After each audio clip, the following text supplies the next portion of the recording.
Good afternoon, good afternoon, everybody, and welcome. It's good to see you all. I wish we could see you all. I wish we were all in the same room, but it's delightful to see you joining. And you have a warm welcome from me, Krish Kandaya. I'm working with UKHK, which is an initiative to really offer a warm welcome to Hong Kongers arriving in the UK. And we're grateful that you're able to join us in this special seminar.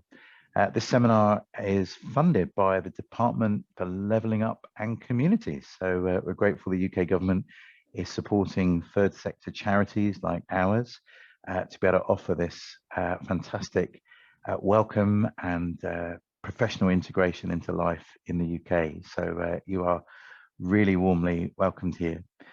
This seminar today is part of a Skills to Work series that we're running on Tuesdays between 4 p.m. and 5 p.m. UK time. And we have upcoming seminars on issues such as writing a covering letter, interview skills, using LinkedIn well, and even setting up a business.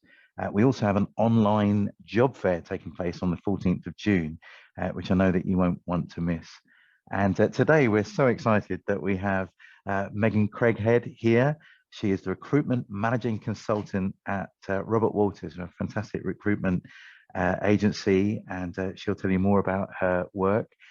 Really excited that she's able to join us. Not only is she an expert in this area, but she has personal lived experience of life in Hong Kong, and she can tell you more about that.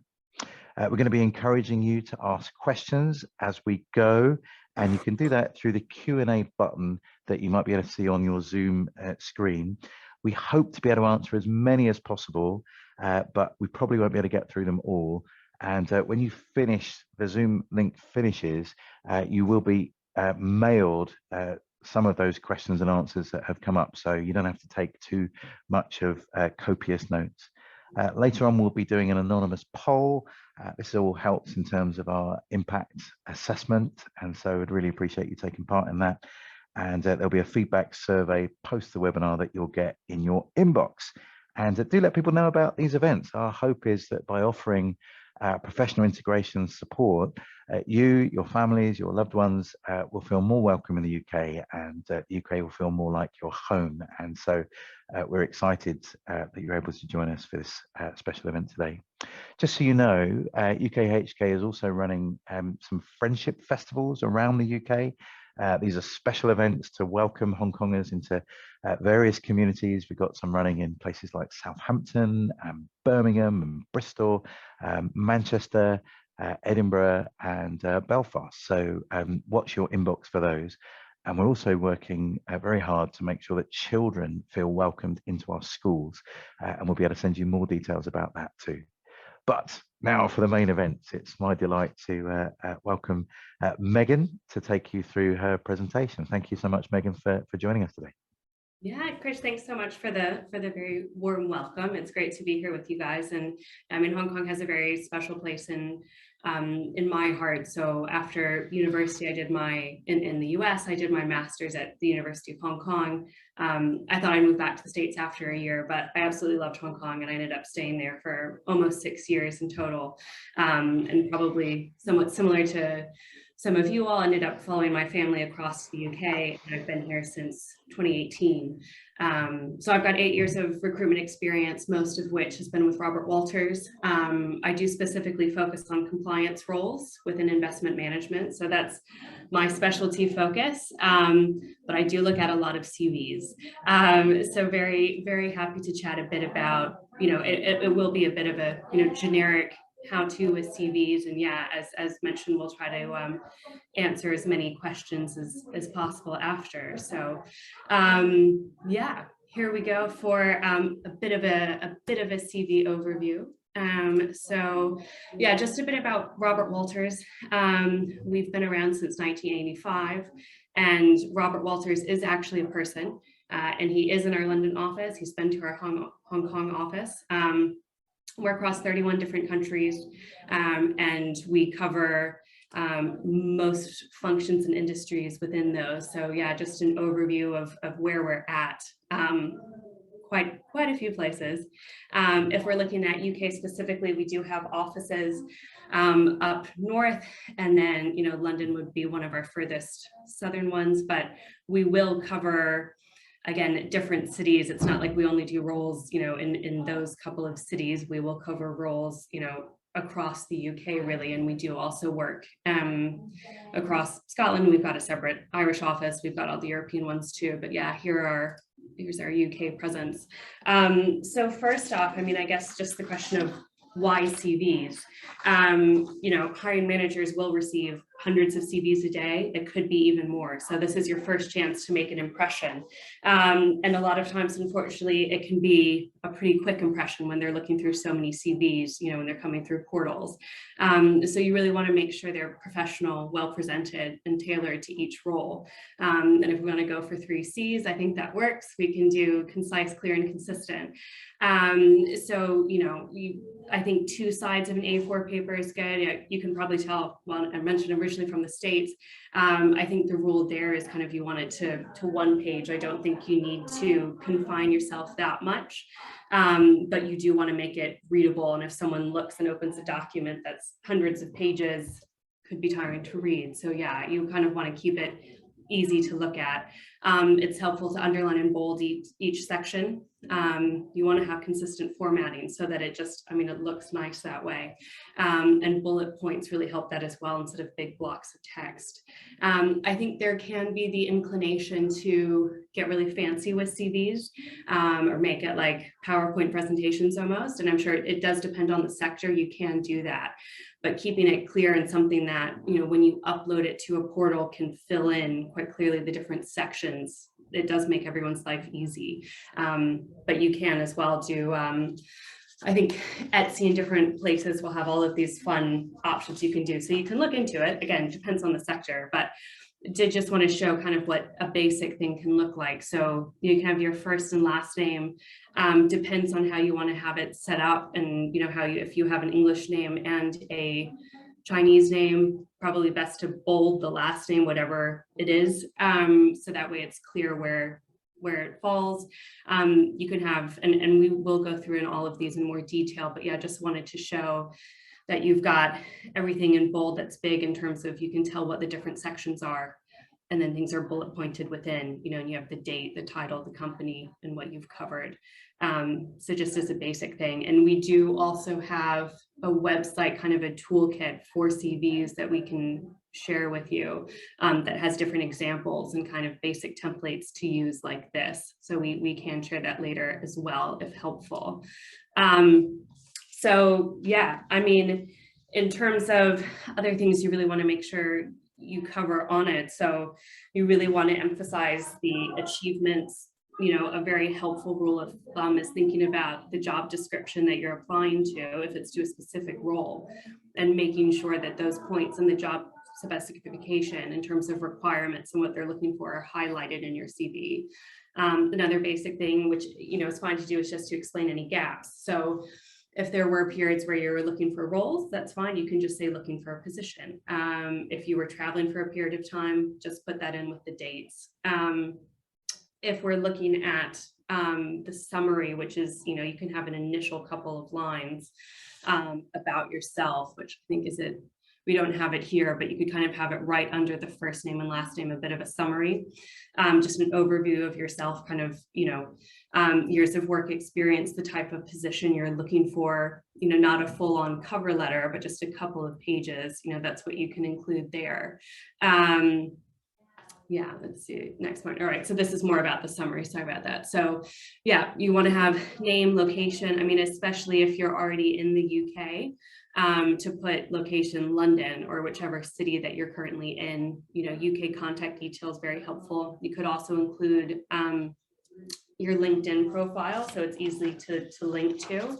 I'd say off that point, you don't need to include a picture on your CV. I think in some European countries, they do normally have pictures there, but again, not something that you'll need for the UK. A link to your LinkedIn profile, you know, your LinkedIn should have a picture, so that can help with that. Sorry, just, oh no. Sorry, I just had a call come through and I thought I exited out. Sorry about that. So yeah, and then in terms of the summary, yeah, 8 to 10 sentences about you, about coming to the UK, what types of roles you're looking for, you know, outlining those career aspirations. And again, to put in any keywords from the job specification, you can put there in the summary. If we go into the next section, which would be, right. So if we look at work experience and education, which will be the main bulk of what your CV is. First rule would be start with most recent first and then work backwards. So what your current position is. It would be the same with education. So you want to have, you know, your most recent degree and then go through to the next one. It depends on where you're at in your career and education journey. If you've just graduated, I would have the education first and foremost, and then put in career experience like internships and different things you've done. As well, if depending on your field, your degree is really important, you know, if it's something scientific, you know, and you want to show that you've done a PhD, let's say, in that area, definitely have that first and foremost. If you've got an amazing degree, you know, a first from Oxford, put that first. If you don't have as good of a degree, or for whatever reason, maybe, you know, university wasn't the best time for you, there were different things, degree's not as good in terms of numbers or GPA, put that towards the bottom. Don't stress about it. I'd say as well, in terms of your grades, list the grades if they're really strong grades. If they're not grades, just put your degree, LLB from University of Sussex. That's fine. You don't need to go into too many more details. If the firm wants those details, they can then follow up with you. In terms of what we want to cover in the career experience, so you really want to make sure it's clear what you've achieved in the role, what those responsibilities were, and, you know, any results and projects that are relevant to the job spec you're looking at. So if you're thinking from a hiring manager perspective, they want to know exactly what you did and why it's relevant to that role. So that's what you want to have in the career experience. And then again, yeah, just, you know, you can list those employment gaps between those periods. So let's say you work from 2018 to 2020, there was a gap for 2021 because of relocation or doing an additional degree, then you can put that in and you can say August 2021 to present, looking for a job, relocating to UK. But you do, you know, it's quite helpful if you can exactly put that in the CV, what you were up to in those different times, just so that we've got consistency there. Megan, there was a question that came up about how long a gap we need to explain. So let's say someone had been out of work for 3 months. Do you need to explain that, or, you know, is there a minimum amount of time? Yeah, and thanks for the question. That's good to have highlighted. It depends on the role and it depends on the firm about how nitpicky they might be. If it's the initial one, you might, you know, 3 months and under, I'd say you wouldn't need to put that in or stress about it. That's probably fine. When we do background checks, you know, once we're onboarding someone, we will need to have those explained. So they will need to be gone into depth at some point. And we will have, I mean, some of our big investment banking clients, they want anything less than a month explained. So it's on a case by case basis, but I'd say generally you could, you know, if it's 3 months or less, don't worry about it. If it's more than that, I would put something in. I think there might be I don't know if there are follow-up questions on that as well. No, that's really helpful. Thank you. Okay, perfect. But yeah, and in terms of where to put that in, I would just have it. Let's see if I'll go back a few slides to where we have it. So I would just, you know, in terms of what those different experiences are, just have it all chronological. So let's say the top one is 2020, you know, September 2021 to present, a bit about your role. And if there's a 6-month gap, you know, from, I can't do math, March 2021 to September 21, put those dates in and then say, you know, employment gap, looking for job, traveling, university course, additional course, something like that. and then go to the next bit. So just all chronologically within that experience piece, because that's what we're covering. That's really helpful. Someone asked a question, Megan, about a degree that might not be that specifically useful to the job they're applying for. Should they include it? You know, I'd say if it was, yeah, I mean, I think anything that looks good on a CV, you might not have to go into massive amounts of detail, like put down all of the coursework and everything that you did in that degree if it's not directly relevant. But I would definitely put, I mean, any kind of master's or undergraduate degree would certainly have in there. You know, and then it depends on the field as well, right? This is a very generic overview, but you might have another section that is certifications, you know. So let's see, you have, we've got the CISI here, which is the Certified Institute for Securities and Investments, and you have an investment diploma level 6, whatever it is. You'd put that in the certifications bit versus the experience bit or the education bit. But again, it's going to be very much dependent on the field and what the different options are in terms of, yeah, those degrees or certifications.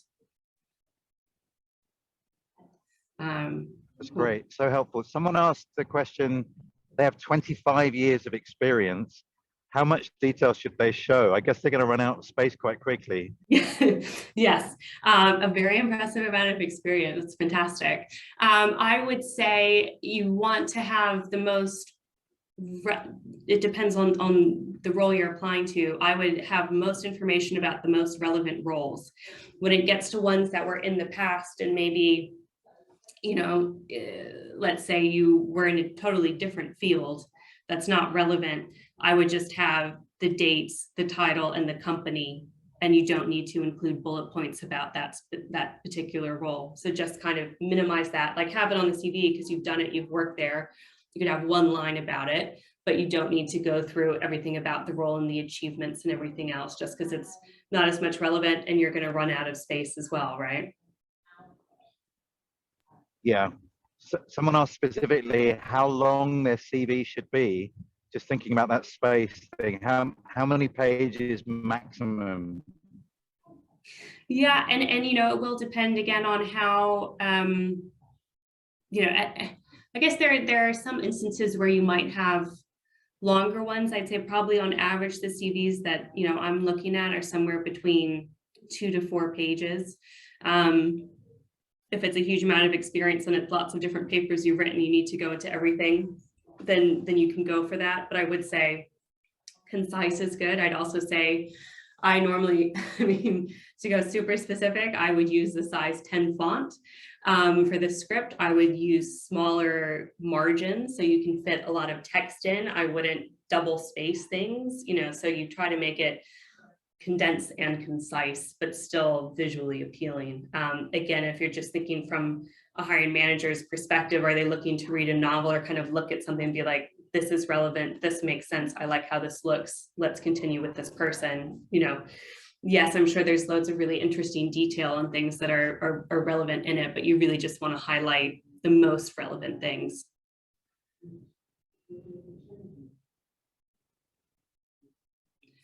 So I might continue on, and Krish, I'll leave it to you to pop in. Thank you.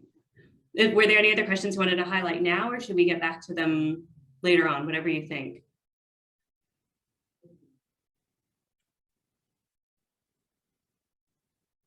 Okay. Let's see, I'm trying to think of where, okay, so I think we have an achievements section as well that we're starting to see in some CVs as well, which would be at the after the career and education section. So this is, you know, an additional point where you could highlight any, you know, additional relevant courses you've completed, highlight something that you've done really well in your job. You know, you can think of, you know, things that you receive particular praise for. And if you wanted to go in depth into any of the points that you made in the experience bit, a bit more clear, you can flesh it out more in this point. I think the achievement section is something we're seeing a bit more of recently, but it's not something that I'd say you have to include, but that certainly is the option there if there's anything that you really want to highlight, you know, or yeah, different nods or awards or something you've received, I'd say that's where you could put that one in. The next, oh, and I'm,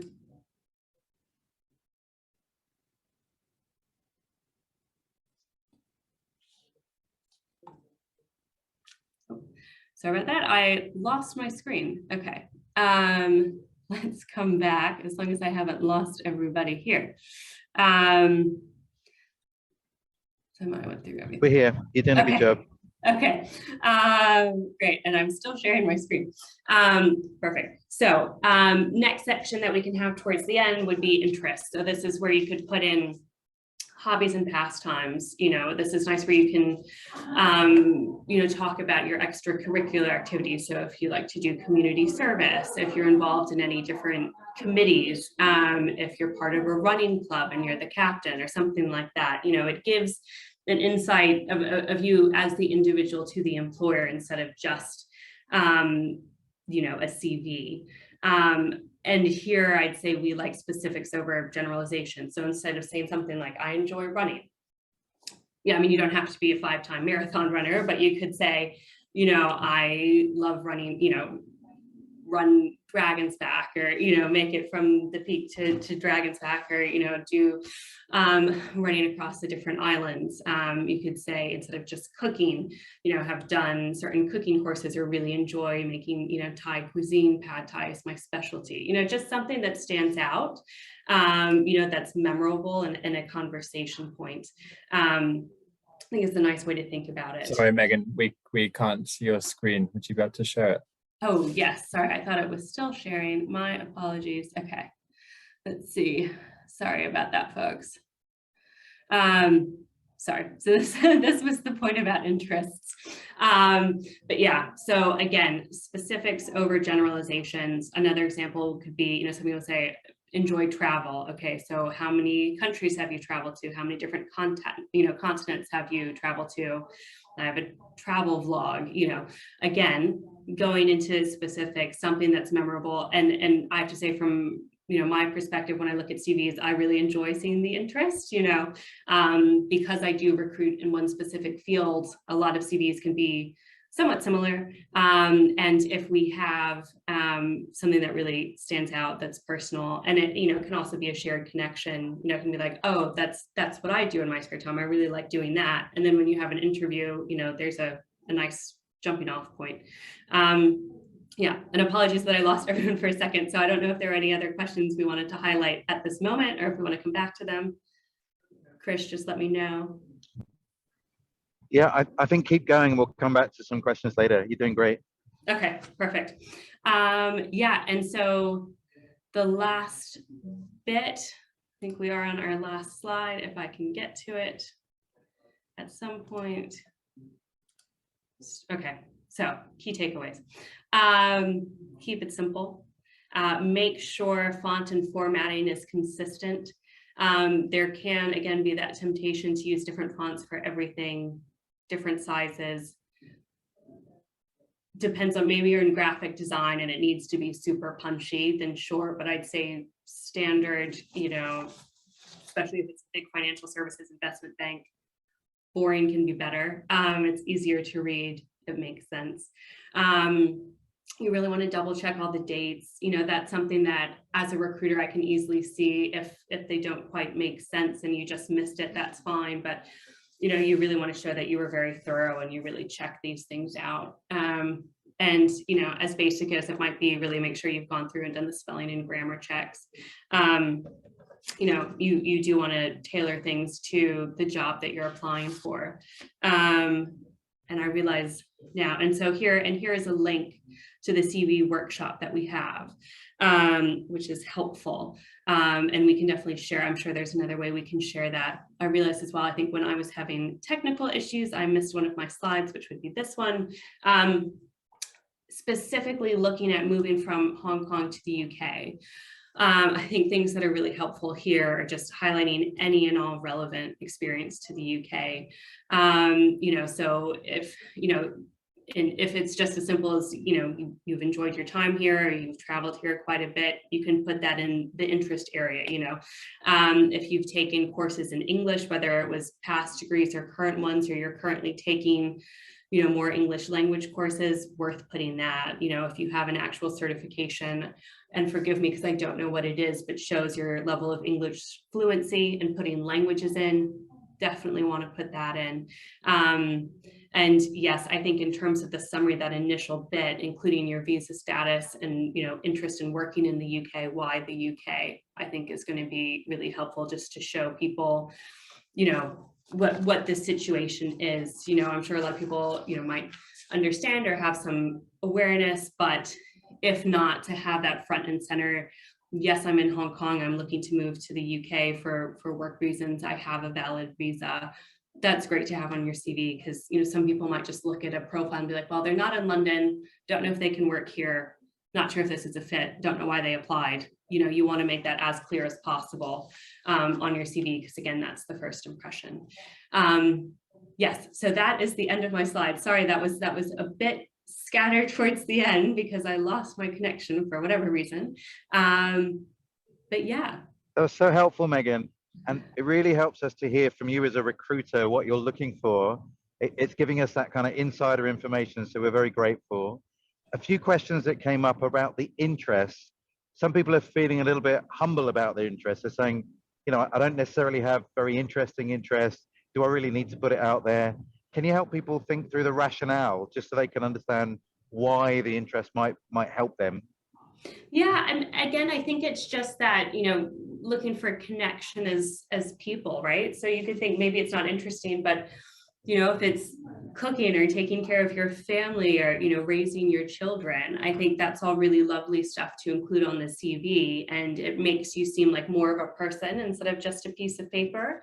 If you're really uncomfortable putting interest down, you don't need to. I think it is just a helpful thing, and it can make you stand out, and again, give you that piece of connection for when you're interviewing with someone and they can say, oh, I see that you have, a 6-year-old daughter, like I've got a 7-year-old son, how are you finding getting them into school? So again, it can be something of raising your family. It can be something, if it's cooking, talk about the different cuisines you like. If it's fitness, can say, avid Muay Thai fan and have trained at Muay Thai camps across, Thailand. It doesn't need to be anything exceptional. I don't think we have to compare ourselves to, rocket scientists who might try to, develop spaceships to get to Mars in their spare time. Like that's not what we're thinking about. It's just we're all people, right? We all have different things we like to do outside of work, and that's a way to connect to them. So I think just having, a bit about yourself in the CV it's a nice thing to see. Yeah, I think this might be a cultural difference, Megan, because that's brought up the most amount of questions. Right. Maybe, and I'll be interested in other people's comments in the question. In the CV, maybe in Hong Kong, it's only the professional information and your qualifications you put on there, and the idea of standing out and being a little bit more personal. That maybe it seems a little bit foreign to some of our viewers. So that's right. really helpful. Yeah, and I think, again, it's just, as people who see a lot of CVs, it's like what makes it different or what might stand out if, everyone's coming from the same type of firm, same type of role, it's a nice thing to include there. But yeah, it's, doesn't have to be something crazy. It can just be, enjoys traveling, has been to all of these different countries, or, likes going out to eat, particular fan of, Malaysian cuisine, right? It doesn't need to be game changing, and you don't have to include it if it makes you feel uncomfortable. But if there are things that you're particularly passionate about and want to chat about, then yeah, I can definitely put it on there. And it's probably only a short section. If you've got 2 pages, it's maybe only 3 or 4 lines, I imagine. Is that right? I'd say it could even be 2 or 3. Like, it doesn't need to be extensive, just a couple of sentences about it. Let's see, where did I, I'd say you could put just a bullet point or 2 about different things that you like to do. But yeah, it does not need to be a massive section that's the same as education or experience, just a line or 2, really.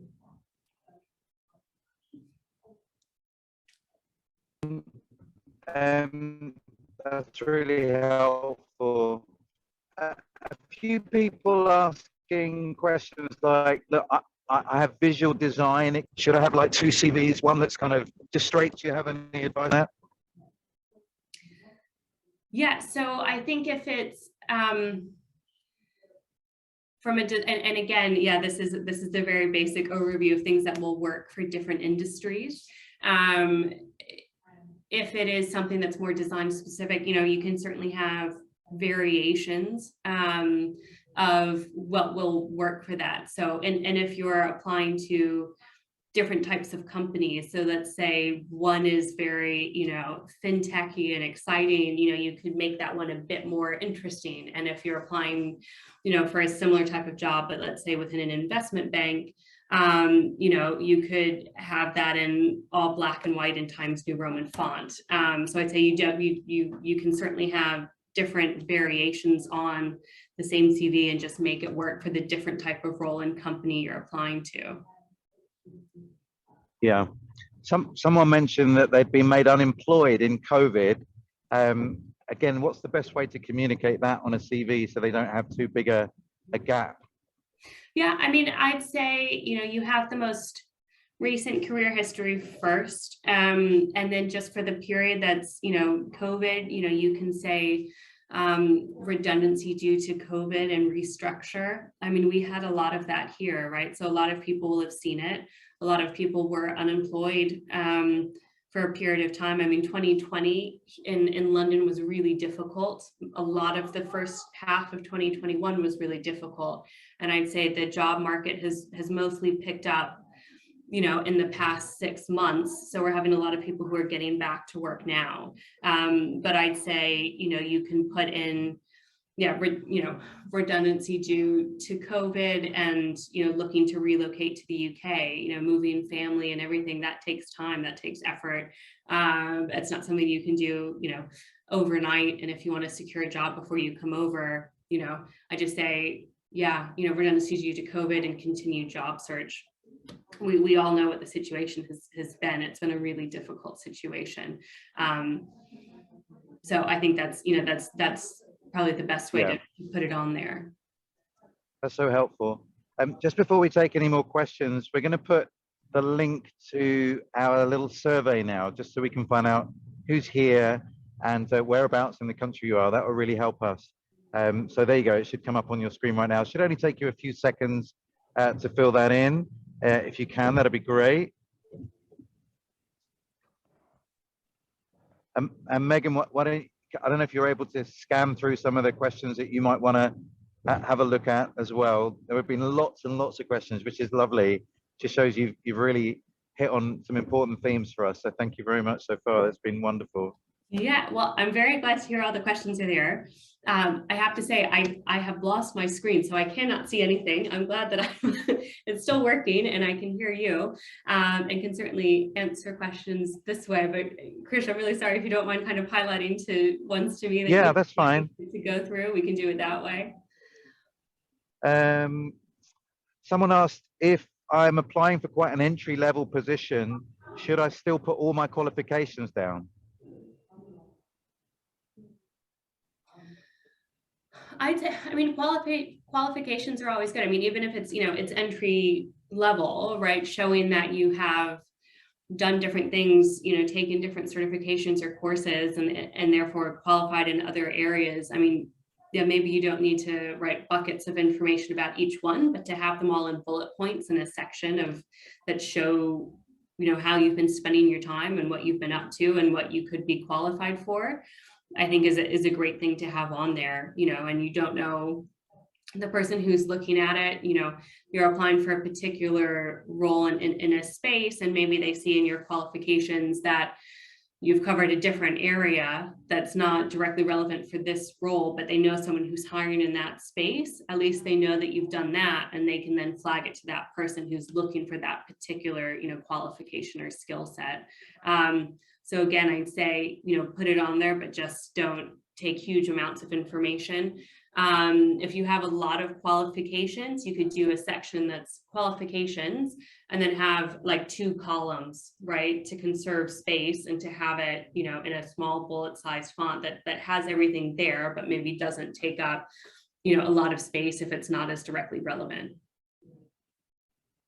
That's really helpful. And how far back do you go? I mean, is a bachelor's degree as far back you want to go, or do you want to go back to A levels or O levels or other qualifications you might have?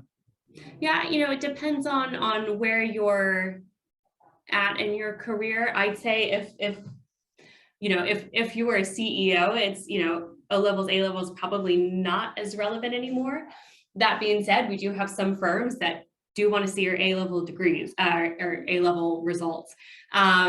Generally, you know, all you have to include is your, you know, university degree or master's degree. So I wouldn't stress too much about that one. But if you're particularly proud of your A-levels, O-levels, if let's say you ended up at school in the UK or another English speaking or native English speaking country, helpful to put those on. Let's say Australia, the US, you know, UK, Scotland, can certainly look nice to have that on there, and it, you know, shows that you had school abroad and then, you know, are looking to come back to that. Yeah. But generally, yeah, I mean, you know, I would say university and above is definitely what you need. And if you want to put on the stuff before that, great. I would say if O levels, A levels were not great, you know, if the results weren't very good, if they weren't, and again, I'm American, so I don't know exactly what all of these mean, but if they're not like A's and B's, if it was close to a fail, I wouldn't put those results in. I would just say the name of the school and the years attended. You don't need to put the grades. Right. This might be a cultural one as well. A few people are asking, should they put their expected salary onto the CV? I've not seen that in a UK CV before, but can you help us with that? Yeah, it's not something we typically see on CVs. And even sometimes when you're applying to roles, I know it can be confusing. Firms won't put what the salary is. Recruitment agencies like Robert Walters, a lot of times we will put what the expected salary is. But if you're applying to firms directly, a lot of times they won't. So it's just saying what the level is, you know, analyst, associate, AVP, VP, director. If you're looking at different types of companies, you know, they might not even have titles. So it can be confusing about what the level is and what the expected salary is. You know, that's probably something to be addressed in follow-up conversations. So yeah, I wouldn't put it on your CV in the UK, but you know, yeah, every country is a bit different on that, isn't it? In the US, you know, employers cannot ask what your current salary is. They just have to offer you at the end of a process. Whereas in the UK, once they start having a conversation with you, they will want to know what salary expectations are, if not, you know, current salary as well. But again, doesn't need to be on your CV. Brilliant. It's so helpful, this multicultural experience you have. It really helps everybody. So thank you, Megan. Yeah. A few questions from people who are saying, look, I'm applying for a role that's less than what I would normally do. I'm worried about appearing overqualified. Should I kind of play down my experience and my qualifications to get the job? Yeah, I mean, you know, because on the one hand, I imagine you just kind of want to get your foot in the door, you know, so looking to make a good impression, you know, ready to get involved and take on a role, you know, and it would be a new country, new role, you know, if it's something that you can easily do, I'm sure, you know, it's certainly an attractive way to do it. I wouldn't say downplay what you've done, but I would say in your initial summary, when you have a few lines about yourself, can say looking for this level of position, you know, as my first role back in the UK, you know, so that I can really hit the ground running. But I wouldn't, you know, and I think in terms of most applications, you can write a bit more information about yourself and, you know, about why you're applying to it. I'd put it in there versus trying to, you know, make your CV look less qualified. The other thing is, especially when you're applying, you know, now we're, I guess, off of CVs, but if you're applying to roles with recruitment agencies, or you can try to do it with other companies, but you can look up, who's posted the job. You send your CV on the website, but then you can also send that recruiter an email to explain the current situation and why you're looking for these types of roles. That can be very helpful. And again, it's, I know you guys have another workshop on cover letters, and I think that's another way to go through it and explain a bit about the current situation. Yeah. But I wouldn't change the nature or kind of underplay your achievements or qualifications in your CV. That's right. And there's an integrity and honesty issue. You don't want to overinflate your qualifications or experience or underplay them either. Better to be honest and straightforward. Exactly. You mentioned recruitment agencies. I wasn't going to bring it up because it's not quite on our seminar topic, but someone's asked us about advice about recruitment agencies. How do they work? What do they involve in the UK? Yeah, so I'd say, I think from, I worked at Robert Walters in Hong Kong and in London, and I actually, they helped me move over from Hong Kong to London and got me a visa, which was very kind of them. But I think we operate in fairly similar ways, and it does depend on the industry in terms of how we work, but I will have clients approach me with a specific type of role they're looking to fill. They'll tell me, the hard skills they're looking for, the needed experience, soft skills, other things, generally salary as well. And then I'll go out and look to find candidates for them. So I will post jobs on my website, and it won't say what the company is, and it will say what the type of company is and a bit about what they're looking for. And then candidates can then apply through the Robert Walters website when they look at job vacancies. We'll also post on eFinancial or LinkedIn, or Google Jobs is a great one to get an overview of everything. And that will come through to us, and then we'll go through those job applications. We'll also be looking to headhunt people from LinkedIn. If you're working at a law firm, you might get a call directly through the switchboard, us trying to get you to come to jobs for us. But yeah, we will work on a client's behalf to try to, secure them the most, qualified and relevant person for that particular role. Because clients are paying us an extra fee to find them someone, we can be restrained, I guess, in terms of, the candidate has to have every possible thing they're looking for to be considered through us. But the positive of working with recruitment agencies, I'd say, is it's not just a black hole. When you apply to a company's website, careers, and you get an email like your application has been received, and you never hear anything else, it can be hard to track down. Whereas with with a recruiter, we're generally a bit more accessible. So we can give you direct feedback. Yes, we've put you through. No, they haven't come back to us. Then at least or they've come back and said it's not a fit for this reason, or we schedule the interviews. We'll also do the salary negotiations and stuff as well when we get a permanent placement come through.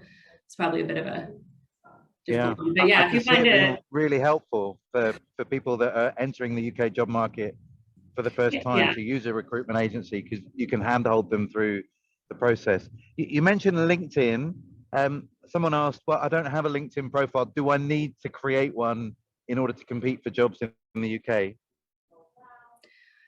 You don't need to create one, but it is very helpful. Out of everyone I work with from a client and candidate perspective, I'd say something like 95% of them have a LinkedIn. So it is very popular here. I think LinkedIn is still growing in Hong Kong, so it might not be as pervasive as it is in the UK. But I would say most people are on LinkedIn. It's a great way to get visibility. It's a good way to make connections with different people. I think you all have a seminar about how to use LinkedIn and how to have a strong profile with that as well. Yeah. But I think it is a really helpful tool, both in terms of your personal job search as well as making, connections in the UK. Brilliant. So many helpful comments, Megan, and people are enjoying this a lot. So thank you. Someone asked the question, what is the difference between work experience and skills? What should they put in those different areas? So work experience, I would say, you need to outline what you're currently doing in your job. Broad overview. You need to put in different achievements you've had. So let's say it's successfully achieved and surpassed KPIs quarter on quarter, or if you manage a team, you want to say how big your team is. If you have broad geographic exposure, you put in the different countries that you cover.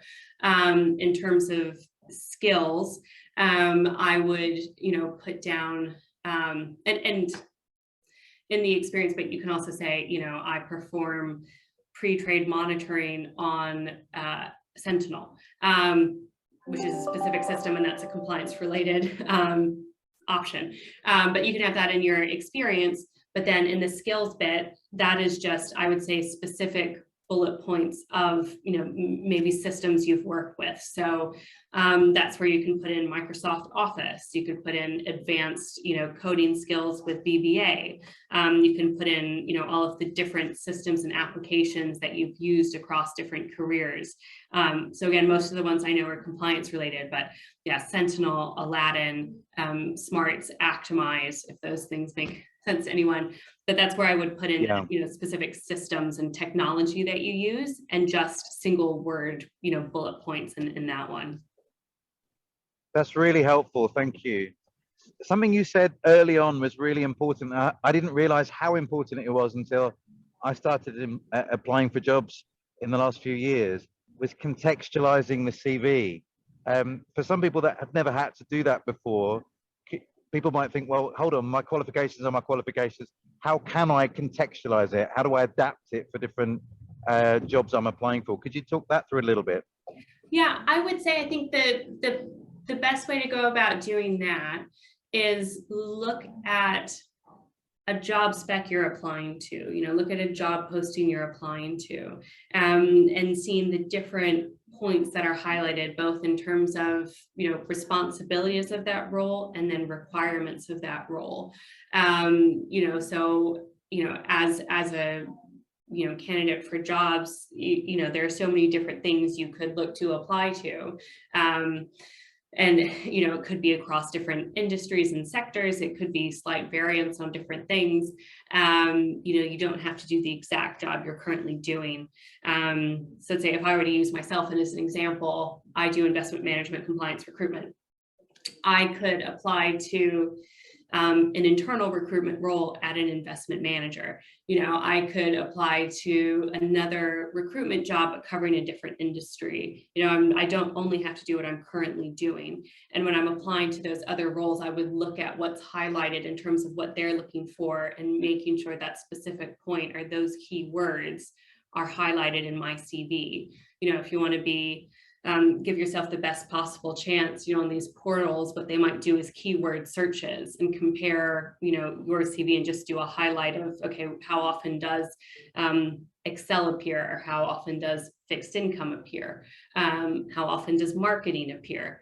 So you want to make sure, depending on what you're applying to, that CV you have is as relevant as possible to that particular job description, especially if you're applying to different types of roles across different areas, just to, to give yourself the best chances possible. And you might want to highlight a certain bit of your experience of this role, for this particular job, but not to something else. I mean, you could be, maybe you previously worked as a paralegal and you've now gone into an in-house compliance role, but you think you want to go back to being a paralegal. Emphasize the previous paralegal role and put a lot of information about that, and make sure that shows very clearly that you did do that in the past, even if you're currently doing something a bit different.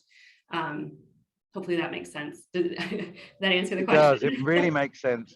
Okay. I wish I'd had this seminar a few years ago. It would have helped me immensely. I hadn't realized that the sifting goes on, and it is often on those keywords. And you're often given wisdom about that in the essential requirements or the preferred requirements in a role, and they're almost writing the script for you, aren't they?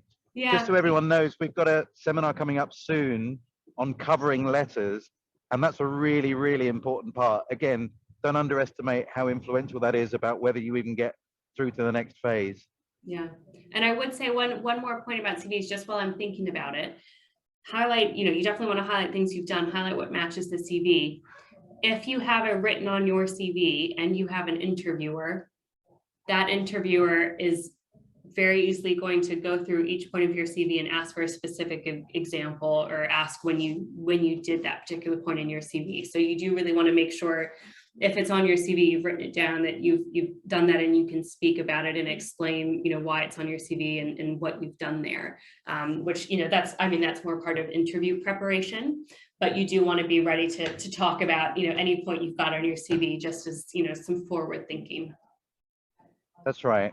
And be encouraged, friends. We've got a seminar on interview techniques and how they're different here in the UK as well. So all of this will be so helpful. Megan, is there anything else you want to say? We've been through most of the questions. You've done a phenomenal job. You packed a lot of information in a short amount of time. We're very grateful. Was there anything else you want to say to our guests? No, I think, and let's see, I'll stop sharing because I feel like it's just on that. No, it was really, really great having the time to speak with you all and answer questions, and apologies if we didn't get to see anyone. But yeah, we're here to help, and certainly, great to have been able to connect with you all on this. But, if you're looking for a specific sector type of role, city in London, I'd certainly, I'll take the time to talk about Robert Walters in our different offices. But you can look us up online. You can look us up on LinkedIn and look through what we've got here. And, and kind of alluding to the point before about working with a recruitment agency, find a trusted recruitment partner that can point you in the right direction and talk a bit about the job market here, because there are a lot of commonalities between Hong Kong and UK. We are in desperate need of candidates. We need new people coming in to London and across the UK. So, I'd say reach out to us or different partners that you're comfortable with or have worked with in Hong Kong. A lot of the big recruitment firms that are there are here as well, can ask for referrals that way. But, we're here to help, and we're looking for new people. And it's, it'll be great to get more Hong Kongers over in London. Amazing. Thank you so much, Megan. You've helped so many people today. This will be available online for people to watch later, and please tune in to the next seminar that we've got coming up. But thank you, Megan. Thank you, everyone, for joining us. Thank you for our team. Have a wonderful day. Thank you. Thank you.